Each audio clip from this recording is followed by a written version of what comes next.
To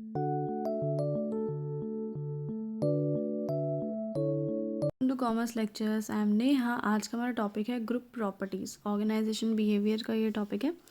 and guys, ये notes चाहिए, description में लिंक मिल जाएगा, वहाँ से आप नोट्स डाउनलोड कर सकते हैं। तो सबसे पहले ग्रुप गोल्स के बारे में पढ़ते हैं। Group evolve their own goals reflecting their special interest. यानी ग्रुप जो होता है एक ऑर्गेनाइजेशन में, उसके अपने ही गोल्स होते हैं कुछ, कि वो क्या करना चाहता है, क्या अचीव करना चाहता है अपने इंटरेस्ट के अकॉर्डिंग। ठीक है। Group members are dedicated to group goals. Group members जो होते हैं जितने भी, वो सभी ग्रुप गोल को लेकर डेडिकेटेड होते हैं। यानी उनको पता है कि उनको गोल अचीव करना है ग्रुप का, बात ख़त्म। वो बिल्कुल एकदम होता है ना, डिटरमिन्ड होते हैं कि हमें ग्रुप के सारे काम करने हैं। If group goal congruency does not take place, organization will have to pay a price of this goal conflict, as the group goals will take precedence over the organizational goal. कभी कभी क्या होता है कि जो ग्रुप गोल होते हैं वो बहुत ऊपर हो जाते हैं ऑर्गेनाइजेशनल गोल से। यानी जो ग्रुप के मेंबर्स होते हैं वो ग्रुप गोल पे ज़्यादा फोकस करते हैं, ऑर्गेनाइजेशन के ऑब्जेक्टिव को, गोल को इतना ज़्यादा ध्यान नहीं देते हैं। तो इसकी वजह से ऑर्गेनाइजेशन को नुकसान हो सकता है और काफ़ी बड़ी कीमत भी उसको चुकानी पड़ सकती है। नेक्स्ट अपना authority relationship in group. Group में किस टाइप का रिलेशनशिप होता है अथॉरिटी के रिगार्डिंग, यानी सुपीरियर सबॉर्डिनेट के रिगार्डिंग, किसके पास पावर होती है, वो हम पढ़ेंगे। There is a network of relationships in an informal organisation. यानी एक इनफॉर्मल ऑर्गेनाइजेशन में, यानी एक ग्रुप में बहुत सारे टाइप के रिलेशनशिप्स होते हैं। एंड दीज रिलेशनशिप्स में be contradictory to formal prescribed pattern of relationship. और ऐसा हो सकता है कि ये जो रिलेशनशिप हैं एक ग्रुप के, ये बिल्कुल अलग हो सकते हैं जो कि फॉर्मल रिलेशनशिप से। यानी एक फॉर्मल ऑर्गेनाइजेशन में दो लोग हैं, वो आपस में जो है कलीग हैं, लेकिन एक ग्रुप में ऐसा हो सकता है कि वो कलीग में से कोई एक सुपीरियर हो सकता है उनका, यानी कोई एक उनका लीडर भी हो सकता है। ठीक है, कुछ भी हो सकता है, रिलेशनशिप में डिफरेंस हो सकता है। The authority in informal organisation is personal rather than positional, as in case of formal organisation. अगर हम इनफॉर्मल ऑर्गेनाइजेशन की बात करें तो वहाँ पे अथॉरिटी, पावर किसको दी जाती है, तो पर्सनल बेसिस पे दी जाती है। जो ज़्यादा बढ़िया इंसान लगता है, ज़्यादा केपेबल लगता है, उसको दी जाती है। लेकिन अगर फॉर्मल ऑर्गेनाइजेशन की बात करें तो वह पोजिशनल है, यानी जिसको जो पोजीशन पे जॉब मिला हुआ है वही सुपीरियर कहलाता है। Power in informal organisation is earned और given by group members. Informal organisation में पावर कैसे मिलती है, अर्नड, यानी कमाई जाती है या मेंबर्स के द्वारा दी जाती है। लेकिन जो अगर फॉर्मल ऑर्गेनाइजेशन की बात करें तो वहाँ पे अथॉरिटी डेलीगेट की जाती है।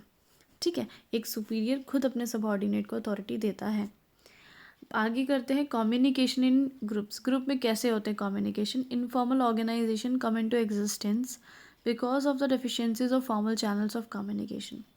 अब इनफॉर्मल ऑर्गेनाइजेशन कब आती है, कब बनती है, ये ग्रुप्स कब बनते हैं, जब क्या होता है फॉर्मल चैनल ऑफ कम्युनिकेशन बढ़िया नहीं होते, उनमें कोई कमी रह जाती है, तब जो है ये इनफॉर्मल ऑर्गेनाइजेशन बनती है।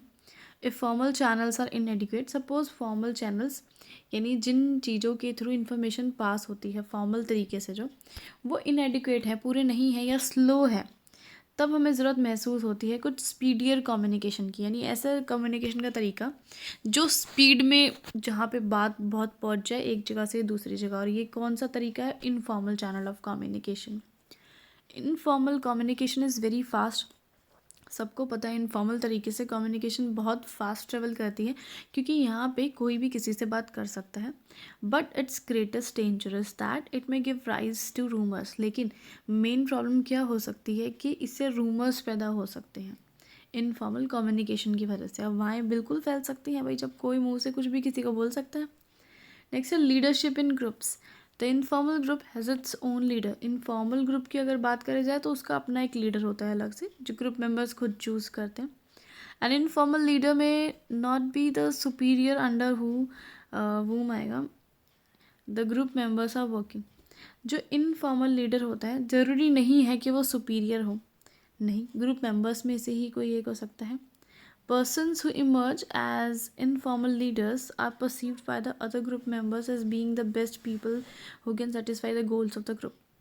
अब इसमें देखो आगे क्या लिखा हुआ है कि जो भी इंसान इनफॉर्मल लीडर बनता है, इसका मतलब क्या माना जाता है, बाकी जो भी ग्रुप के मेंबर्स हैं वो उसको बेस्ट मानते हैं कि भाई ये इंसान सबसे बेस्ट है, सबसे बेहतरीन है और हमारे गोल्स को यही सेटिस्फाई करवाएगा, तभी जाके वो एक लीडर अपना चूज़ करते हैं उसको।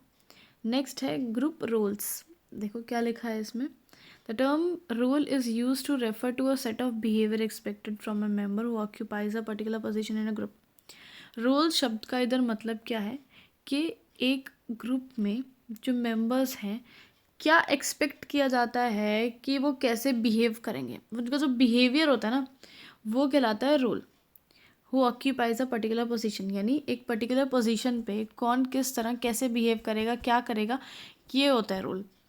Employees play multiple roles at the same time in an organisation. अब जो एम्प्लॉयज़ हैं उनके बहुत सारे रोल्स होते हैं एक ऑर्गेनाइजेशन में, क्योंकि वो एक ग्रुप का भी हिस्सा होते हैं और साथ में एक फॉर्मल ऑर्गेनाइजेशन का भी हिस्सा होते हैं। An individual when presented by divergent roles experiences role conflict. और जब क्या होता है एक ही इंडिविजुअल को अलग अलग रोल्स दे दिए जाते हैं तो कॉन्फ्लिक्ट हो सकता है, रोल कॉन्फ्लिक्ट हो सकता है, उसे समझ नहीं आता है भाई कौन सा रोल प्ले मुझे ज़्यादा करना है, कौन सा नहीं करना है। नेक्स्ट है group norms. In order to maintain the smooth functioning of the informal group certain norms are involve.